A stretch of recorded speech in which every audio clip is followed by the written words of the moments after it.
everybody, it is Blonde Blitz time. Let's go. He's had, but I still like the Commanders. I'm also tough. Jamar Chase.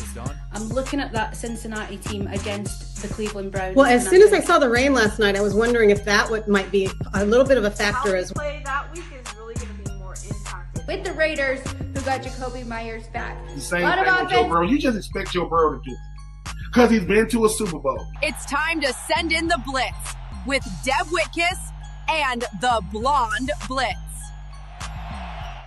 Hello, everybody, and welcome to the Blonde Blitz. I'm your host, Deb Whitcas. Happy conference championships, everyone. We're down to the final four.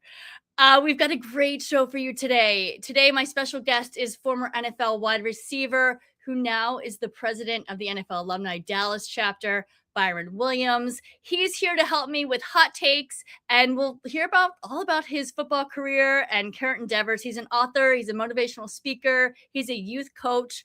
Just so much to talk about. Also on the show, sports comedian Frank Nicotero joins us for Playoff Funny. We'll see what he has to say about that. And speaking of playoffs, Rams are competing for the NFC title this Sunday. I had a chance to cover two events. One was the field day at SoFi Stadium with STEAM, blending science with sports, partnered with Cyanide. And also, I was at the official watch party at Hennessy's Tavern in Hermosa Beach. We'll show you both of those reels. Sports betting expert Alex White is here for your best bet for conference championships, along with fantasy experts Ballers Meg. Intuitive Reader 333 Ask Carrie looks at her power deck for the Patriots versus Broncos game. And finally, Ben Troop, former tight end for the Buccaneers and the Titans. He is here to talk about the two conference championships games. Let's go. Let's get it started with headlines. Now to Deb Whitcas with the Blonde Blitz headlines.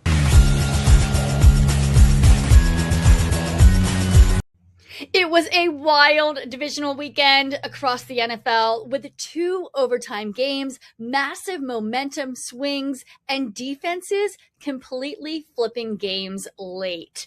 The Rams survived Chicago in a 2017 overtime win after Caleb Williams forced an extra time with a touchdown pass with just 18 seconds left, a throw that officially went 14 yards but traveled over 50 yards in the air before LA closed it out on a 42-yard walk-off field goal. In Denver, the Broncos advanced on a 23-yard overtime winner, but the story was Bo Nix breaking his ankle late in regulation, staying in just long enough to help set up the kick, while Denver's defense forced 5 takeaways against Josh Allen, who turned it over 4 times. Seattle delivered the knockout blow of the weekend, scoring 13 seconds into the game on a 95-yard kickoff return and rolling to a 41-6 win, with Kenneth Walker III rushing for 3 touchdowns to tie the franchise playoff record. And in Foxborough, turnovers ruled the day as the Patriots and Texans combined for 8 of them, including 4 interceptions of CJ Stroud, while Drake May threw 3 touchdowns despite the weather, sending the New England Patriots back to the AFC Championship game for the first time in 7 years. All right, guys, those are your headlines for the divisional weekend. We got the conference championships coming up. All right, guys, as I said in my intro, my special guest this week is former NFL wide receiver who's now the president of the NFL Alumni Dallas chapter. He's an author of the book Playbook for Life. He's also a motivational speaker, youth coach. He is here to help me with hot takes, and we'll hear all about his football career and his current endeavors. All right, guys, please help me welcome Byron Williams. Next caller is Deb Whitcas, who says she has some really hot takes.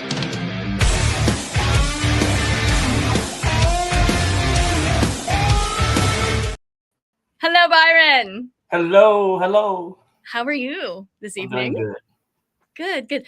By the way, I'm still not breathing from this weekend. How about you? I'm telling you, it was a great weekend to watch some football. Yeah. And it came down to the wire almost in every game. Yeah, it really did. I mean, 2 of the games went into overtime. We'll go through them for sure. As far as the NFC, Rams versus Bears, 2017 in overtime. What did you think of this game? Who do you think who played better? Oh, with the weather, the temperature, you have to make those adjustments. But I tell you, both teams played great under the conditions. But the Rams, man, they surprised everybody. And no, everybody was talking about the Bears got the advantage, but no, the Rams had a great game plan, and they came through. I tell you, it was a good game. It was a really good game. It got a little scary there at the end, though.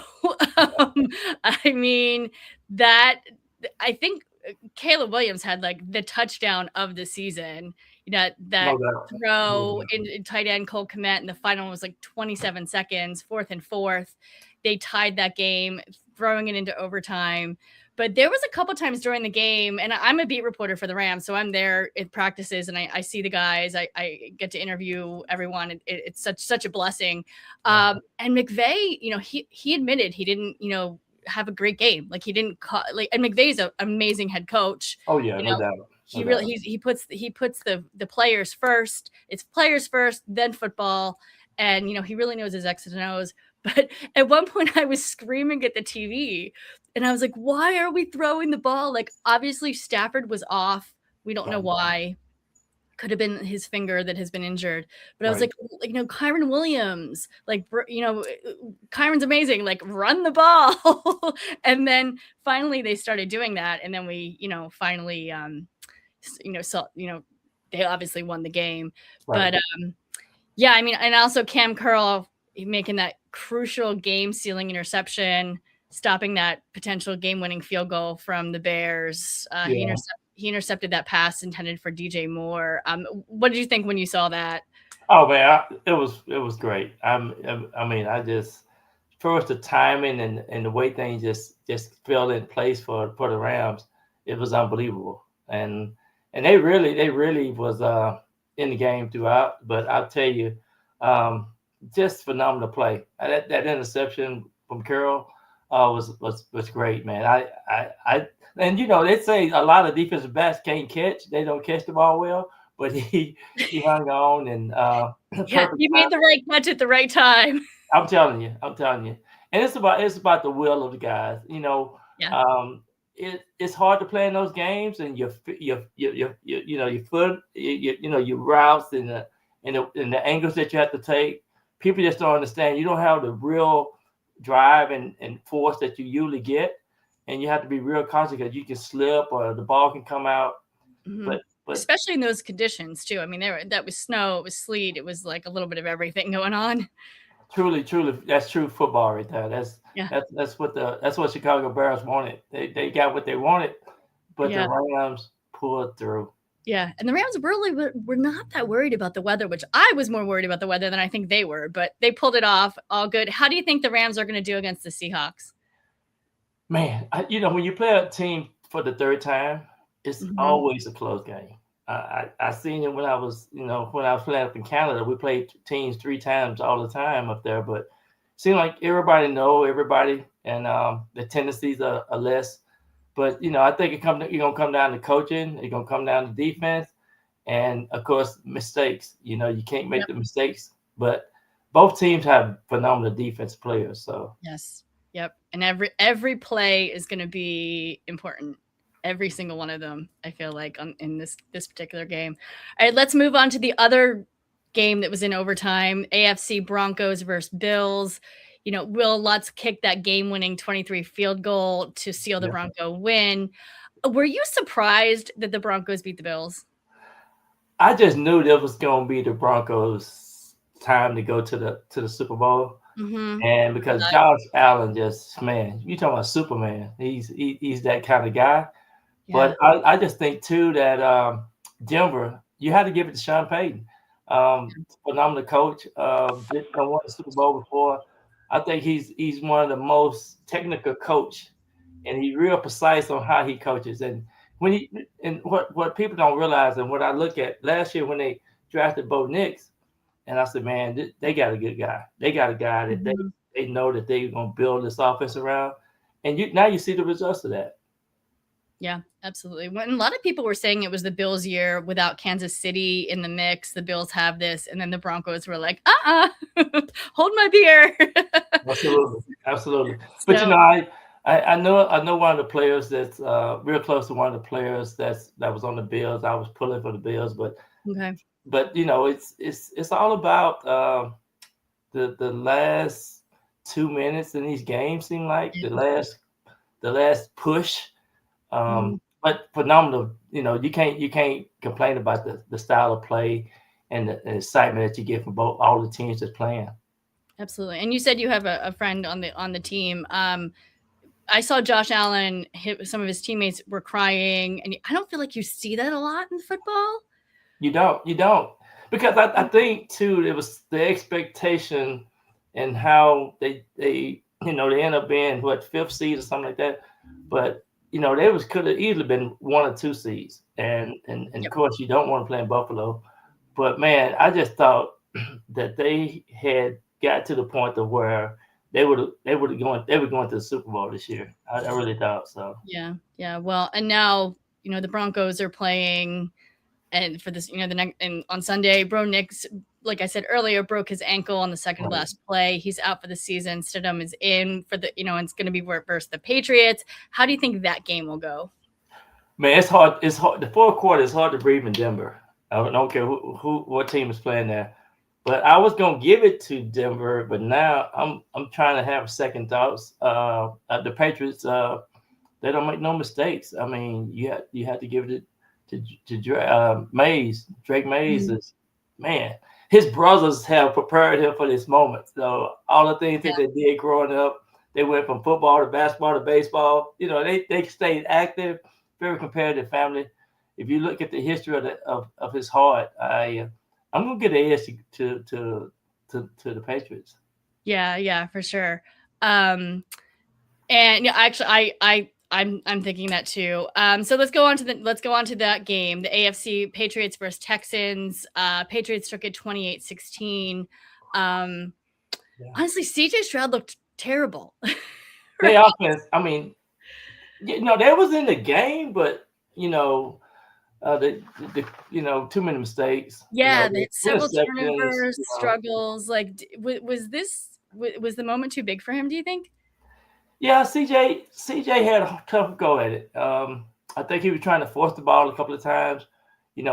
Sometimes he's going at his first read instead of going through the progression of his reads, and evidently he didn't quite. I think he had pressure. He putting pressure on himself. Yeah, and you have to come. Somebody need to calm him down and just say, everything gonna be all right. And that was one of the good things I learned when I was playing for Bill Parcells. It ain't over till it's over, but you can't have turnovers. Turnovers will cost you the game every time. Yep, absolutely. Let's move on to the NFC. The Seahawks versus the 49ers, 41-6. Wow. Okay. Yeah. Well, but I gotta say, I was impressed that the 49ers got to where they got to, right? All of the injuries the entire season, but the Seahawks definitely dominated. Are you impressed that the 49ers made it as far as they did? I was impressed with the 49ers because of the injuries.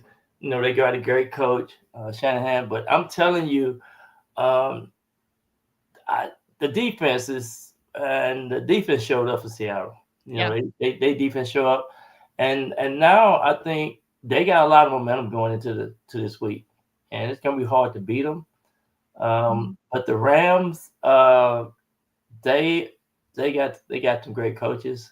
Yeah. And Matthew Stafford don't play. He put that ball there. He's got an MVP season. So you look at all of that and you look at both defenses, it might come down to special teams. Yeah, it might absolutely come down to special teams, and the Rams know that too. That's why they, Cardi was having issues all season. The kicker, they replaced him. It's the first time that they've replaced someone, in a while. And I think it had been a bit, but they brought in Mevis, and Mevis has been delivering absolutely. And they also fired Chase Blackburn. the special teams coordinator. They brought in someone else, Right. and he took over as well. So yeah, I mean they were making the adjustments throughout the season to make sure that their special teams was a force, and I think they made the right decisions. Absolutely. You it's a three-part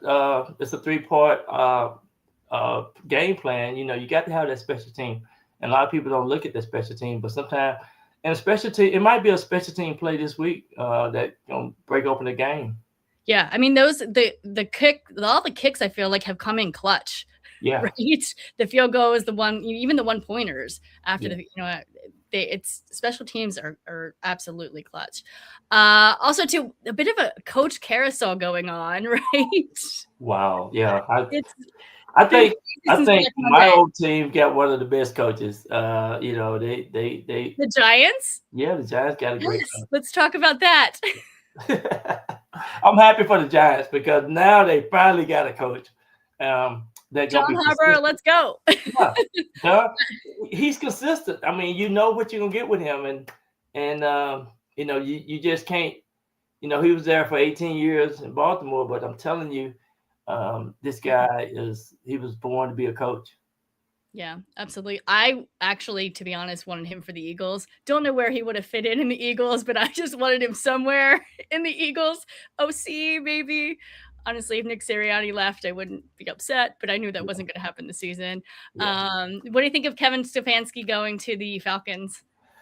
Well, he's a good coach, but he just ain't had a whole lot to work with up in Cleveland. I think it's something about Cleveland that don't sit well with coaches, but he's a good coach. I mean, he's unbelievable. I think he's gonna do well. I mean, Atlanta Falcons won almost 10 games. They I think they 9 games, 8 games, but they were real close to being in that division. So much talent. Kyle Pitts, Drake London, Michael Penix. I mean, the talent there is just unbelievable. That team is ready. I mean, and plus that division is not really that dominant with Tampa Bay and New Orleans and and Carolina. But I'm telling you, I think that Atlanta might be the surprise team next year in that conference anyway, that division.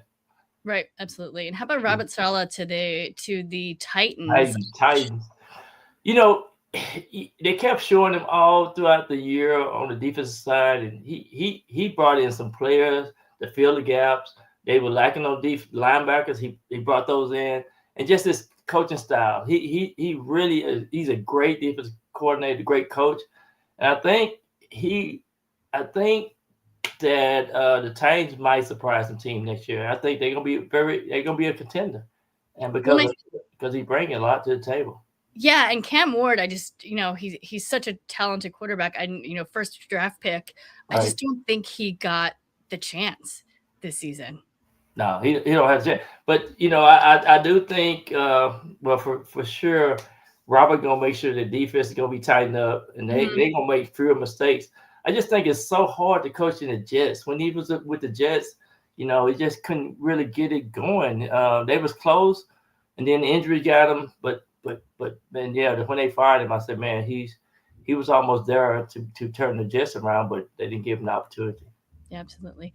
All right, let's get your Super Bowl prediction and why, and then we'll move on to talking about I'm going against the Rams. That's fine. I've been trying to.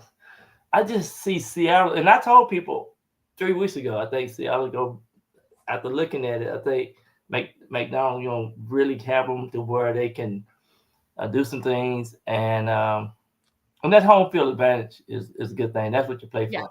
Yeah, and I do like Sam Darnold a lot. I've met him. I've interviewed him. I think he's a great quarterback. When he left the Jets and then went to the Panthers and then to the 49ers and then he went to the Vikings, and I thought he was going to, I thought the Vikings were stupid to get rid of him for JJ McCarthy. Yeah. I do have proving that. So I do have a kid that came to my football camp when he was like 10, 12 years old. Number 27 went to Texas, San Antonio, Utah, and he's defensive back, Wooten. He's from Fort Worth, and he told me back then he was gonna be a superstar. So I'm sticking with him, number 27. All right, with the secondary there. Number 27. Let's go. Let's Yeah. have a great game. It's all good football. All right, Ryan, speaking of football, let's talk a little bit about your career. And I ask this for every interview I do. Why football? Why do you love it? I think it helped me. It helped me with my desires in life, my willpower, one of the things that I learned about myself was when I try and have goals tied into trying, it's a limited possibility. And I one of 10 kids. I'm the 8th of 10, and oh, wow. Yeah, so I come from a big football team yourself.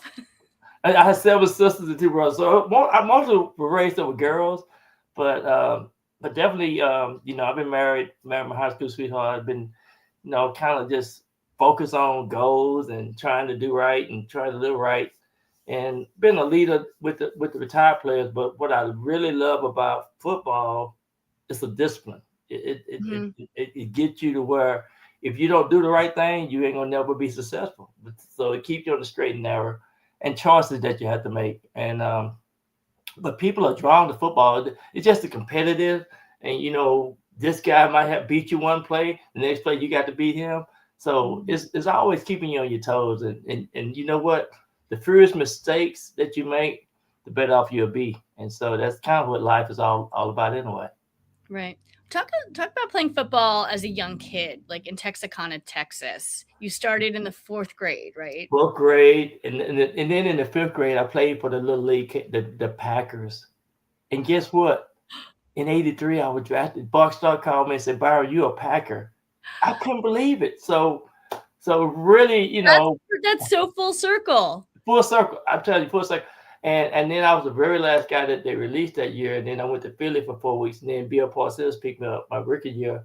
But my point was, I always had good coaches that inspired me and kept me motivated. My high school coach, he said, "Byron, you make the AB honor roll, I'm going to give you $20. So every 6 weeks when I was in 9th grade to my senior year, I would run to the gym. He'd give me $20 for making the AB honor roll. Graduated with a 3.8 GPA. So I have been very fortunate to have good coaches that really instilled in me what life is all about. Right. And did that make you want to be a coach as well? Well, it made me want to get in front of kids and keep them motivated and keep them dedicated. I always came up with this deal: who want to be an MD? And they say, who want to be a medical doctor? No, I say, who want to be motivated? Who want to be dedicated? Those are the MDs. And you keep if you can keep focused on being motivated and dedicated, the rest the rest is history, I think. That's amazing.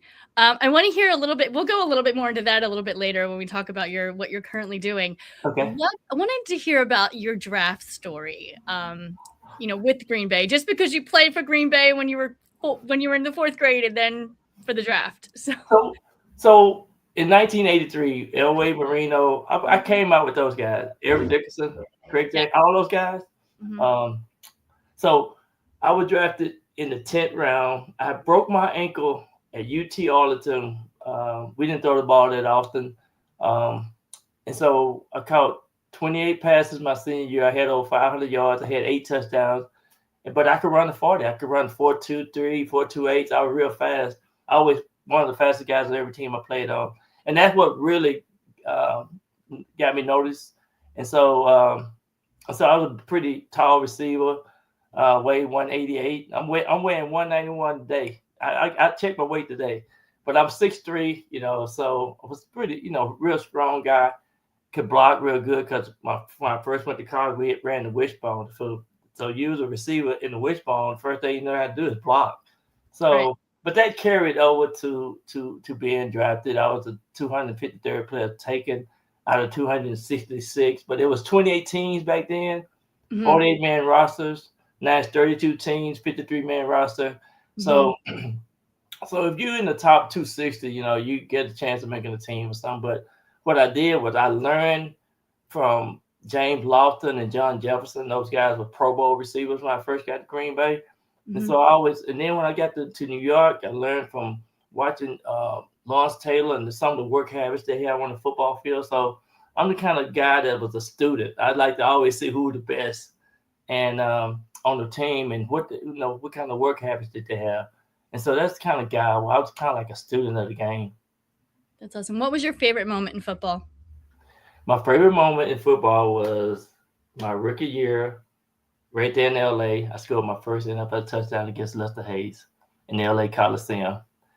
But my one of my best games was against Philadelphia Eagles. I had 5 catches for 168 yards and a 65-yard touchdown. So against the Eagles. So, but I had my moments, and so life is sometimes about highlights. When I was in the World League, I was the only player in the World League that scored in every stadium in the World League. I scored in London, scored in Frankfurt, Germany, scored 2 touchdowns in Barcelona, Spain, scored 11 touchdowns in 10 games. So, and then playing up in Canada. So I wish I could have played all my years in the NFL, but sometimes, you have to go where you want it and feel comfortable. But those experiences have really helped me in how I look at things and how I can inspire these young kids.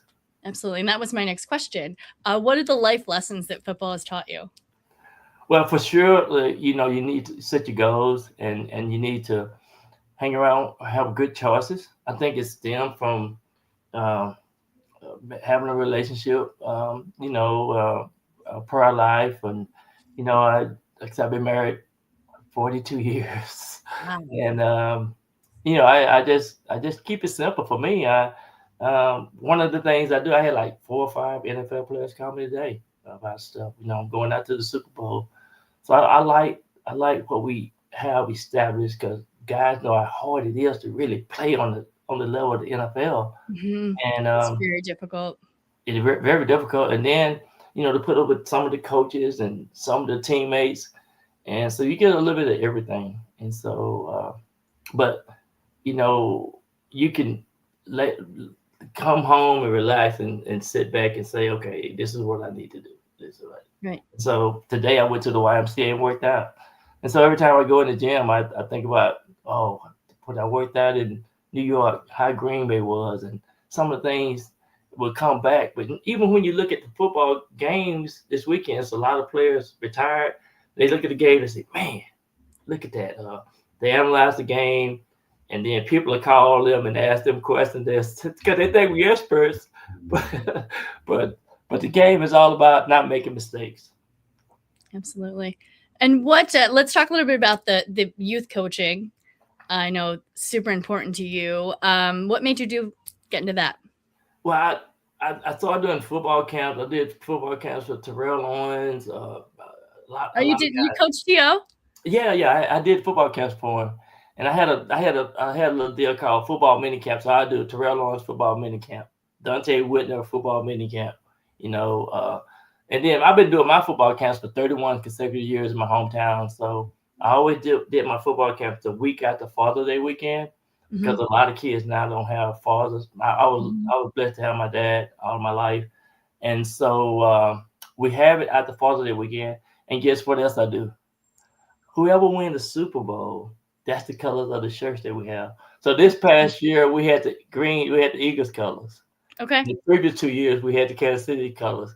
I can tell you now, in 1998, we had the Denver Broncos colors. So that reminded me of who won the Super Bowl. So the point of us doing it that way is because when a kid leaves there, we want them to have a championship mindset, a winning attitude, and let them know that dreams do come true, and just stay true to yourself.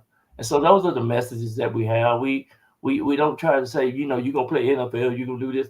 It's all about giving them hope and let them build up their faith and let them see that we was a little boy that wanted to dreams too, and dreams do come true. So that's our message. What are some of the players that you've worked with who their dreams have come true and they've played professionally? It's Michael James is one of the guys. He's from my high school. Okay. It's a couple of wide receivers. Raymond McDonald played for the 49ers. Right now, I did a football camp last year, and guess who I worked with? Who did you work Jackson with Ohio State. Okay. So we worked with a lot of kids because some of the guys that I know have been doing camps together. We do camps. They do support my camp. We go up to Cleveland and do a camp. We do a camp sometime at the Super Bowl. I've done like 5 or 6 camps at the Super Bowls. I talked to Charles Haley. Him and Ronnie Lott was wanting to do a camp, so I put them a plan together. I don't know if they're gonna do it this year or not, but they wanted to do it. I think on Friday, the week of the Super Bowl. So I got to call him just to see if they're gonna do it. Let me know. I'm like, I will be there. Let me know. I'll stop by. Yeah. And we, Dr. Jan Richard, she does a lot of, yeah, she does a lot. She and I have been doing a lot of camps together too. We always started when she first was playing at women's leagues here in Dallas. Yep. She was at linebacker. That girl was tough. Yep. And we have done a lot of camps together too. I actually just talked. I was on the phone with her last night, actually, for about an hour. So she's my age cool partner there. Jen is say, if you hit down, you're gonna come to my camp. I said, she's doing a camp Friday morning at 10 a.m. Saturday morning at 10 a.m. Okay. Mm-hmm. Yeah, I usually try to. I know I went to Vegas when I was in Vegas. I went to a camp and hung out with them. Those girls have really transitioned to really some really competitive female athletes and doing super good. I can't wait to see them in the Olympics playing flag football. 2028, the girls are taking over. Women's flag football is huge. I cover it for Sports Illustrated as well. And some of the girls, I'm so impressed with their talent and their passion. And I just was with a bunch of high school girls in Texas for the All-American game. We had a blast. So, tell me a little bit about, I want to hear about Playbook for Life. Playbook for Life. It's about Playbook for Life. Yes. It's really my story from, and that's that he said a little afro right there. I love it. Yes. So barely. It tells about my story all the way through from when I was a little kid. My daddy driving and following my daddy. He was an Army guy. He was a military guy. He's a carpenter. He taught me how to paint. If he said, I want this yard cut, by the end I get home, I had the yard cut and everything. So it really talks about how you stay true to yourself. Mm-hmm. But the Playbook for Life is kind of, I try to tell people that might need a banner verse. A banner verse meaning that's what you're all about. So I'm the 8th kid. Out of the 8, I was born on Halloween. All of us were born at home. So my favorite verse in the Bible is Romans 8:31b, and it says, "For God is for me, who could be against me?" So I say that verse every day, and I know who's for me. But that's what this book is all about. It's about you finding your true self and staying true to yourself throughout your walk. And what about the NFL alumni? You're the president of the Dallas chapter. Congratulations. Thank you. Tell me a little bit about your involvement with that.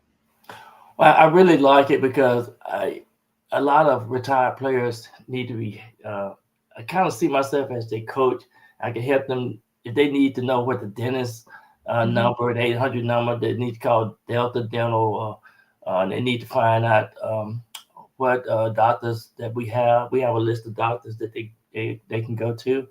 And then we have meetings quarterly, monthly, and we come in and if they have a question or concern, we help them navigate it. If they need some assistance with anything, we find a help for them. And it's kind of like a reference guide to kind of help guide them through the process. Right, absolutely. Byron, thank you so much for coming on the Blonde Blitz. This was an absolute blast. I have got to see you during Super Bowl. Where can our audience find you and where can they buy the book? Yeah, it's ByronWilliamsBook.com. It's right there, Byron Williams Book. Then I have another website called ByronWilliamsLeadership.com.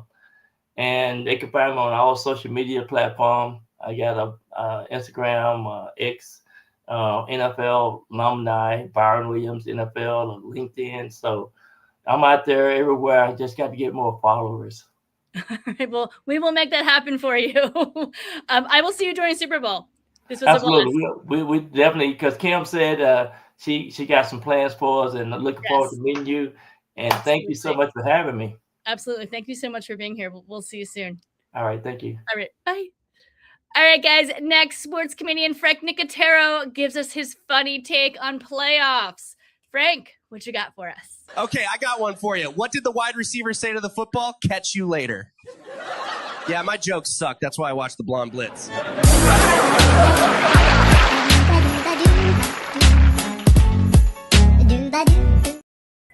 That's not my joke. What was that?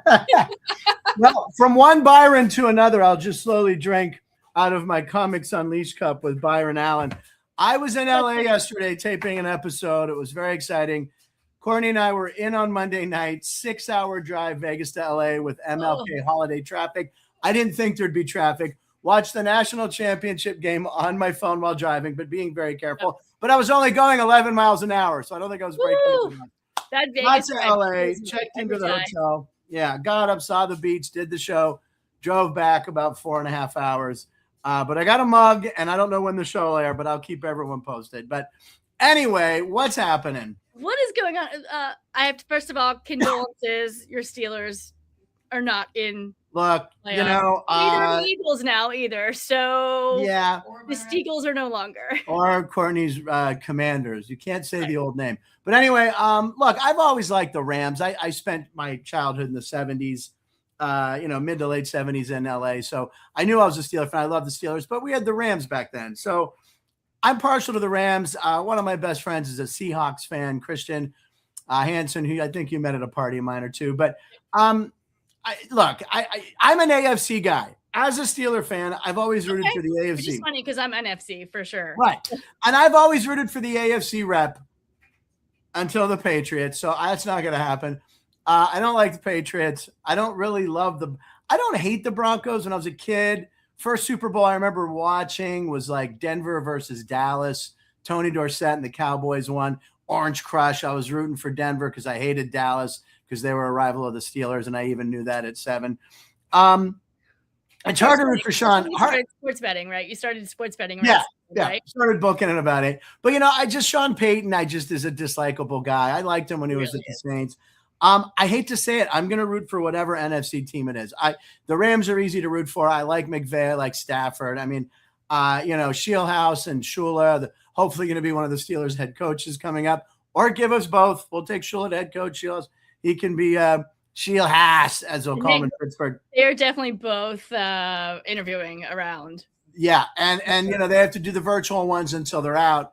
But they've already interviewed with Pittsburgh, but they want, we want to get them in person. If we have to wait till after the Super Bowl, I'm fine because I really want both. I'm being greedy. Greedy, that's the word. Sorry, I haven't slept much. But the Steelers interviewed Mike McCarthy today, and I'm like, please no. He's from Pittsburgh. Yes, he won a Super Bowl with Green Bay. He was a mess in Dallas. I don't want him. But anyway, Seattle I can also root for because what a great turnaround. I like the city of Seattle. They're a likable team. They played defense.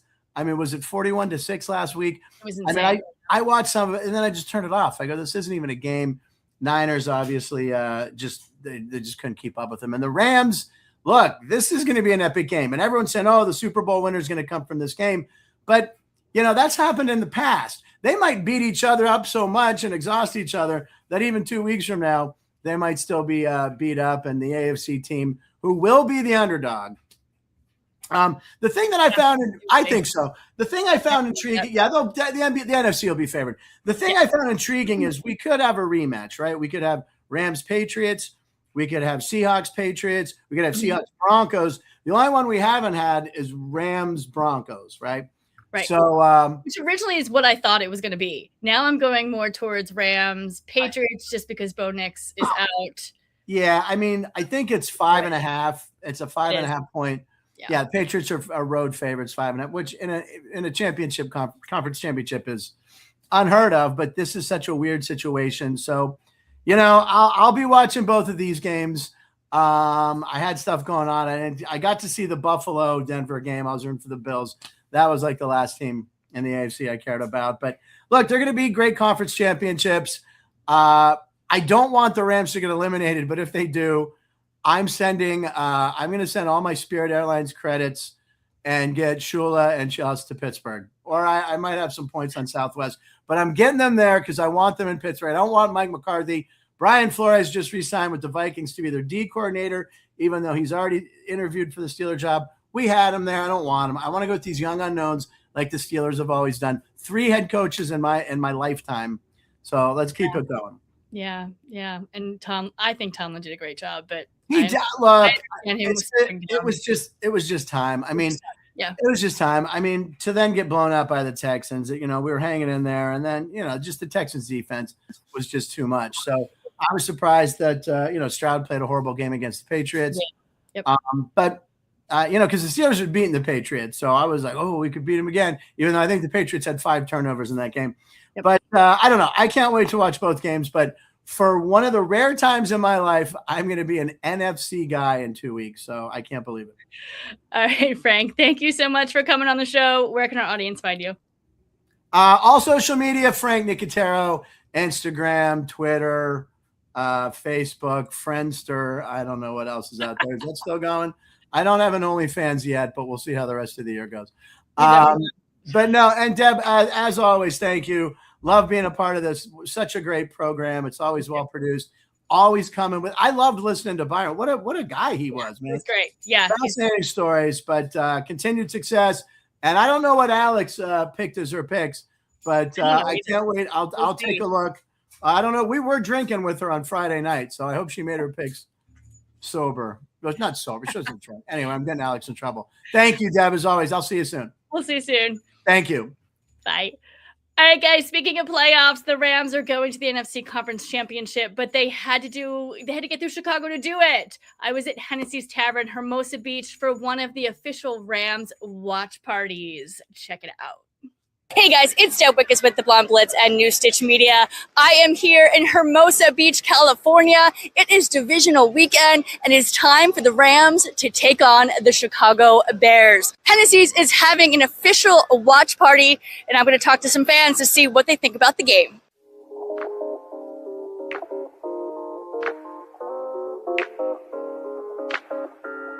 I really wanted the Rams to have a home game with the 49ers. Now it's all about the Rams beating the Bears, and I think they can do it. Let's go Rams. Let's take these Bears down. It's time.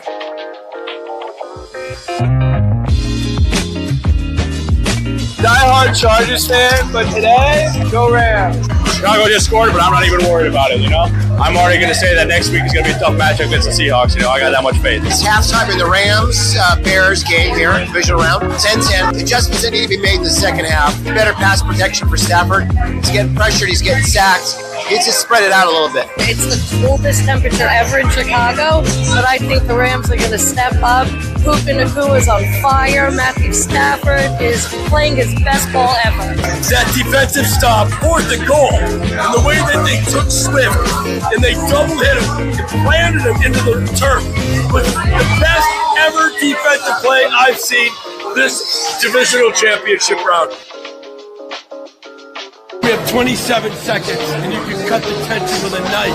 I'm so uptight right now, my blood pressure's through the roof.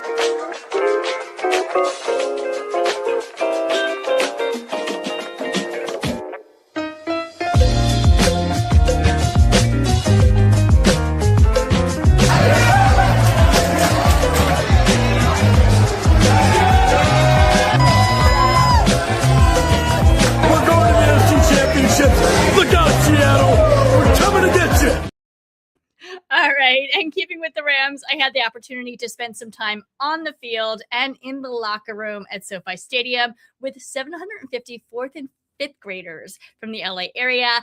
They were there for the STEAM Field Day in connection with Cedar Cyanide. The event brought together science and sports. I had an absolute blast myself. I got to dissect a strawberry's DNA. Yeah, you heard that correctly. Take a look. Hello, everybody. Deb Whitcas with the Blonde Blitz and New Stitch Media. I'm here at SoFi Stadium where the LA Rams are continuing their STEAM education program. There are 750 4th and 5th graders here from the LA area, and they are participating in the first annual field day presented by Cedar Cyanide. The day will feature a tour of SoFi Stadium, and students will be introduced to the parts that relate to science, technology, engineering, arts, and math. Students will will then take to the field to see where football and STEAM meet. The day will also feature visits to the Rams locker room for education stations and panel discussions with physicians, nurses, educators, and Rams legend and Super Bowl champion Andrew Whitworth. Reality is there's somebody else just as talented across from them.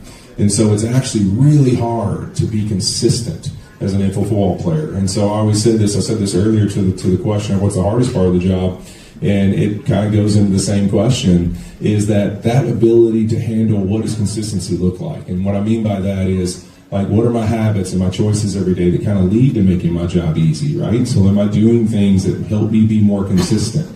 People would think just because I played good in one game, I'm going to play good in the next, and that's just not the truth. If you don't have the same rhythm and routine and approach every single week and every single day when you get up and get the chance to do something, that could apply to sports, it can apply to school, it can apply to anything you do in life. You want to be a leader of a room, you want to be a good big brother, big sister, consistency. What is your ability to be the same person every single day and approach things the same way? To me, sometimes people think that's a lot easier than it is. It's actually one of the hardest things to do because your emotions, your fatigue, success or failure, they dictate how you feel about your day, and you got to have something that resets you, and every single day you go attack the same way with the same energy, the same infectious enthusiasm, and the same belief in yourself.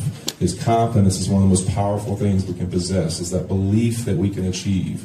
And those things are a lot harder to sustain than you think. This is an incredible event. It is an opportunity for Cedars-Sinai to partner up with LA Rams to give them a sneak peek into STEAM, so science, technology, engineering, arts, and math, all of the things that at Cedars-Sinai that make us go. So we are a healthcare organization, the largest in Los Angeles and California. We need scientists, and we need scientists who come from our community. And today is about showing up, giving students hands-on opportunities, biology, chemistry, career panels, and then a little bit of fun on the sports action. Who doesn't love that? You know, to come in here and hopefully be inspired, maybe create some curiosity and some things that maybe they've never thought of. Maybe it's something in science or technology and arts, math, engineering that they just never really, went across their mind. And now they're kind of intrigued by it, and they're curious, and they're going to go home and ask questions of maybe I could do that one day. And hopefully they walk out of here with a little inspiration, a little curiosity,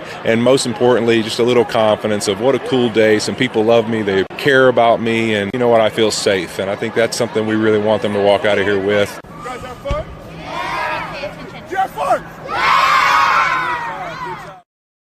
Oh, so special. All right, guys, let's get into the games. Please welcome third-generation sports betting expert Alex White to give you your best bet for conference championship. It's time to get some NFL betting advice from Alex White and the Blonde Blitz. Win big so I can rob you later.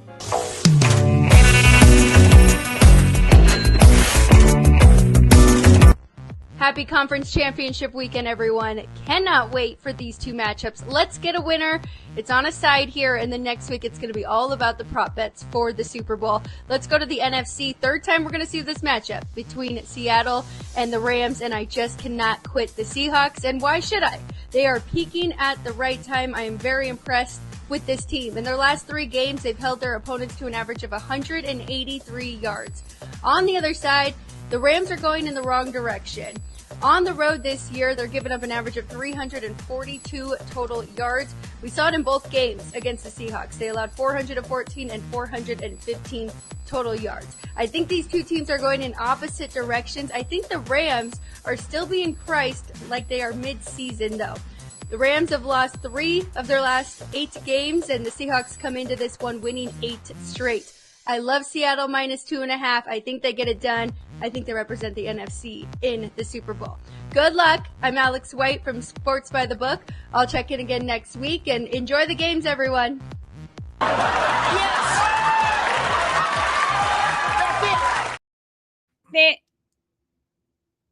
Thank you so much, Alex. All right, guys, of course, we cannot talk sports betting without talking some fantasy. Here is fantasy expert Ballers Meg with her daily fantasy advice for the conference games.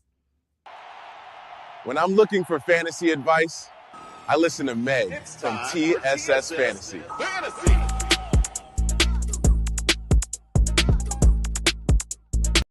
Hi Hi guys, Ballers Meg coming at you with the fantasy football section of the Blonde Blitz podcast ahead of our divisional games this weekend. I did not so bad last week in fantasy. I hope that if your team is still in the playoffs that they do well this weekend, and if not, then your fantasy squad is on fire. So let's give you some advice to make sure that that happens, shall we? I am saying if you are looking for a QB, pick up Drake May this weekend. The boy is insane. He has been my MVP for a while now. I absolutely think that he is a safe bet this weekend. Next up, on the other side of that game, I'm looking at Woody Marks. Now, Nico Collins is questionable. He's concussed last week, potentially not playing this week, which means that Woody Marks is going to get more targets this weekend. So I would be picking. All right, guys. Thanks, Meg. Next, Intuitive Reader 333S, Carrie is using her Power Deck cards to predict the AFC Patriots versus Broncos game. Carrie, what do you got for us? Let's see what the Power Deck cards say about these NFL team futures.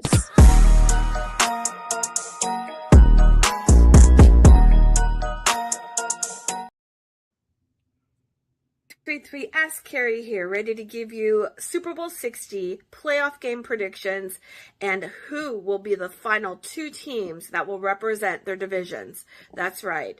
I'm super excited to give you all these predictions, and I will be using my Power Deck. The one major transit that I feel is going to be super impactful for this whole entire Sunday game day is going to be the transit of Neptune, the planet of mystery and illusion, rolling from Pisces into the sign of Aries. And Pisces kind of gave that age of awakening feel where, you know, we got four teams that probably weren't in the playoff, you know, game list when we started the season, but boy, did they show up, you know, and hats off to Bo Nix, you know, playing on a broken ankle, you know, sending a lot of love, light, and energy for healing for him. I'm thinking that it is going from Pisces energy into Aries, which is then giving inspired warrior spirit and energy. So everyone's going to be feeling this. It's totally a collective type of an energy. With that said, we have one set of a matchup, Rams versus Seattle, that is definitely going to give a very airy type of a go with the flow type of energy. And that might mean that it's going to be a very paced out game.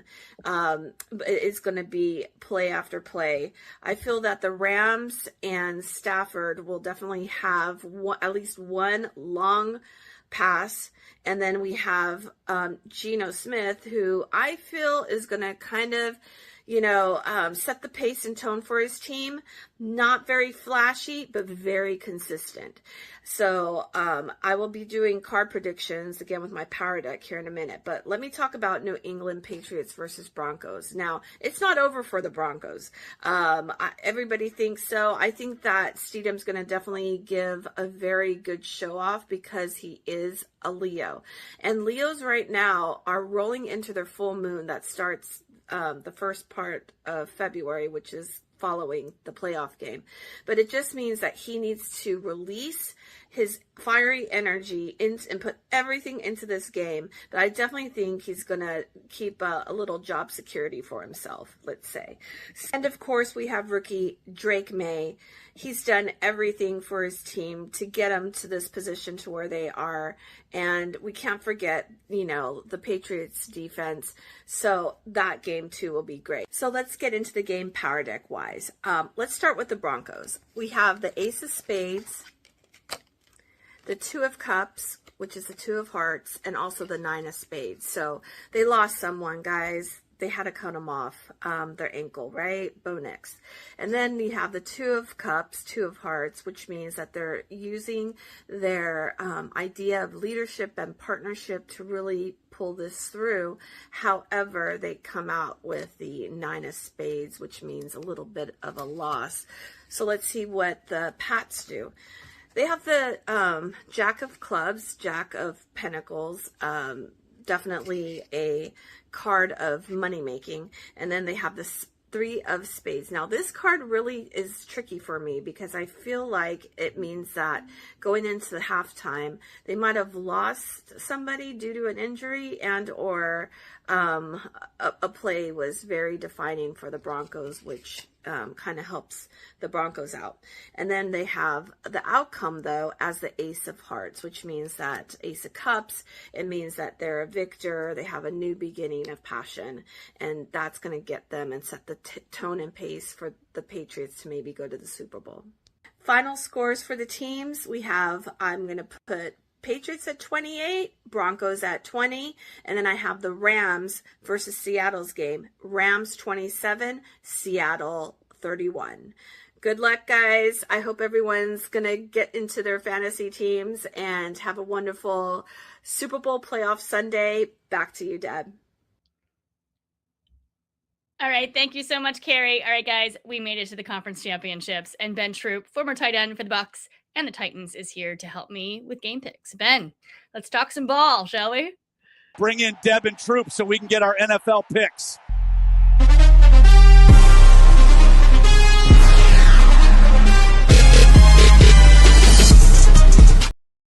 Ben.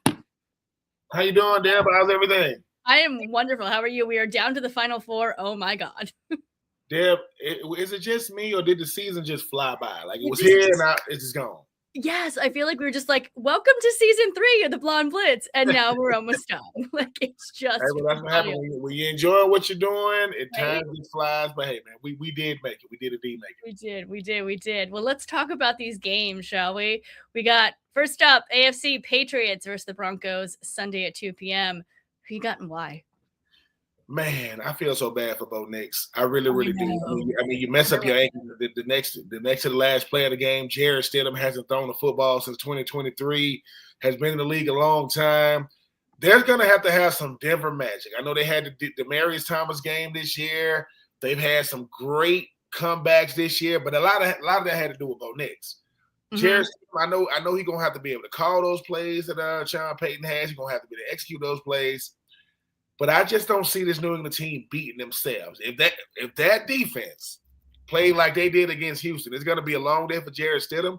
I think it's going to be a better game than you give it credit for because it's in Denver. Denver's defense is going to come to play. But I just think New England and what Mike Vrabel is doing in year one, he's bringing back what was lost in New England. Give me I don't see it being a blowout, but I do got New England representing the AFC in the Super Bowl. Give me 28-21. I think it'll be a closer game than people think, but I do think New England moves on. I do think this is going to be a closer game than people think as well. I am going to agree with you. I think the Patriots are the ones to move on with this one. I had Broncos until Bo Nix. Yeah. Really did. Man. Yeah, but then I saw the way the Patriots played. I think it's going to be Patriots, but reasoning is Broncos, they lead the all-time series record 31-24 in 55 total meetings, including postseason. The Patriots last faced Denver December 24th of 2023. The Patriots won that one 26-23. I think they're going to win again. But interesting fact, the Patriots have never won a playoff game in Denver, holding a 0-4 postseason record when visiting the Broncos. Wow. We'll see. We will see. I think it's about to change. Stidham, I mean, he's about to see his first starting action since 2023, and he's made 4 starts across 7 seasons. You better call Nick Foles. Hey, Nick Foles. Yes. And did you see that Nick Foles posted something about the Patriots? I like the fact that Nick Foles is, saying, look, I know that people are going to be, listen, man, your spirit animal is Nick Foles right now. Just call him and ask him what you need. I mean, it can happen. I just don't think it will. I do think Stidham is a good quarterback. He just hasn't had the experience, and it's hard that he's getting literally thrown in the deep end here. Patriots defense is insane. They've only allowed an average of 9.5 points per game. They limited Justin Herbert and CJ Stroud to a combined 46.47 passer rating. But yeah, I mean, Broncos defense is top level too. Like you said, they have an elite pass rush, right? Yeah. I think Nick Benito gonna have something to say about it, but yes, that this is impossible like circumstances. Jared still wants to play, and he's ready to play. He was just like, dude, when he was like, "What's wrong with you, Bo? Man, I just fractured my ankle. Does that mean you're not playing?" No. Wow. Yeah. I think the Patriots, to win this game, they're going to have to execute a run game for sure. Drake May, he's been a little sloppy in the postseason. Yeah, it hasn't looked like his MVP self, but I mean, he's moving on, and they're doing it by committee. Mike Vrabel got something going. Not to belabor the point, but CJ Stroud, man, all you had to do was not turn the ball over, man, and y'all be hitting the did right now. Yep, and he did. All right, Patriots are 5.5 favorites. I think the Patriots have this one. Yeah. All right, let's move on to Rams versus Seahawks. You know, I am waiting for this game. I literally almost had a heart attack last game. 5:30 p.m. on Sunday. Who you got and why? If anybody can beat Seattle, it is Matthew Stafford. He is having an MVP caliber season. Puka Nacua has established himself as a first-team All-Pro with what he's done since he's been drafted. I think Devontae Adams is going to have something to say in the red zone. They're going to deploy those tight ends. But it's just something different about this Seattle team. Coach McDonald is like what Sean McVay was when he first got to the Rams. Like, look, man, you already got this thing going. Yeah, I mean, Sam Darnold, Jackson Smith, and nigga, you talk about Ernest Jones, Atlanta Williams, so many names, Kenneth Walker. Because it's in Seattle, because they are a familiar foe. Now, this game I think, is going to come down to the wire. I do not think it's going to be a blowout because they know each other dead. Overtime. But Seattle, this ain't the Legion of Boom defense now. That ain't Richard Sherman and Earl Thomas and Cam Chancellor over there. But it's close. This defense is good because Seattle is at home and they understand. I don't feel good about it, but I do think Seattle does beat Matthew Stafford and company. I hope Matthew Stafford does indeed win the regular season MVP. I think he's playing out of his mind at the age and stage of his career. I just think the Seattle team, it's just something. The way they didn't beat San Francisco, they did something different. That wasn't a beating. That was I don't know what that was. That was hard to watch. I don't think it's going to be that. Off the TV. Yeah. But I will say this. The Rams are not built to just go quiet into the night. They're not going to just walk away.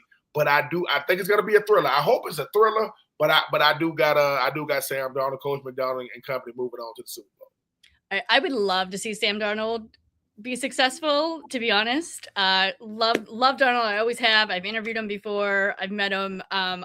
When he was with the Jets, they did nothing with him there, right? Then he went to the Panthers. I was like, okay, something's going to happen here. Nothing. 49ers back up. Then went to the Vikings, and that's where he started to shine. And I was excited. And they were stupid for letting him go for JJ McCarthy. I said that before. And now he's shining with the Seahawks. So I'm excited to see him be so successful. But I love my Rams, right? Like I said, I don't feel good about. Listen, people, don't take my picks to the bank. I'm just telling you. Right. I'm just giving you. I'm just picking with my heart. I would. Matthew Stafford is doing his best Tom Brady impression because of the age, because of his age. He's not obviously 40 yet, but he's out playing these young dudes, and it's just. It's beautiful to watch because he's always, let me say this, he's always done this, but he did it in Detroit for so long that people didn't really take notice. And then he comes over, to LA. Look, I wouldn't be surprised if any team can beat Seattle, it's LA, it's the Rams because they know him. Now, look, we in the same division. And every time they played this year was a thriller. I hope it's another thriller. Right. If the Rams move on, you're going to have the two top MVP front runners staring at each other potentially in the Super Bowl. Yeah. I don't want to. You don't want to deal with Sean McVay in the Super Bowl. Sean McVay still got plays he hasn't even called yet. He got he can tell you what he wore. If you ask Sean McVay, hey man, what did you wear 5 years ago on a Wednesday? He said, I had on a white T-shirt. His memory is just crazy. But I am going with Seattle. But if the Rams do move on, Mr. Matthew Stafford, man, take a bow, sir. Your career. He's already a Hall of Fame in my estimation, but he's just gonna add to that conversation. Well, and these teams are so close to each other in numbers. They obviously split 1-1 in the season, although I still do think the Rams should have won the second game because of that 2-point conversion that really wasn't a 2-point conversion. Charbonnet's not playing in the game, by the way, so he can't do that again. But as far as points, they both have Rams have 58, Hawks have 57. As far as yards, Rams have 830. Seahawks have 829. And then Rams had 7 touchdowns and the Seahawks had 5. Like they've met 56 times.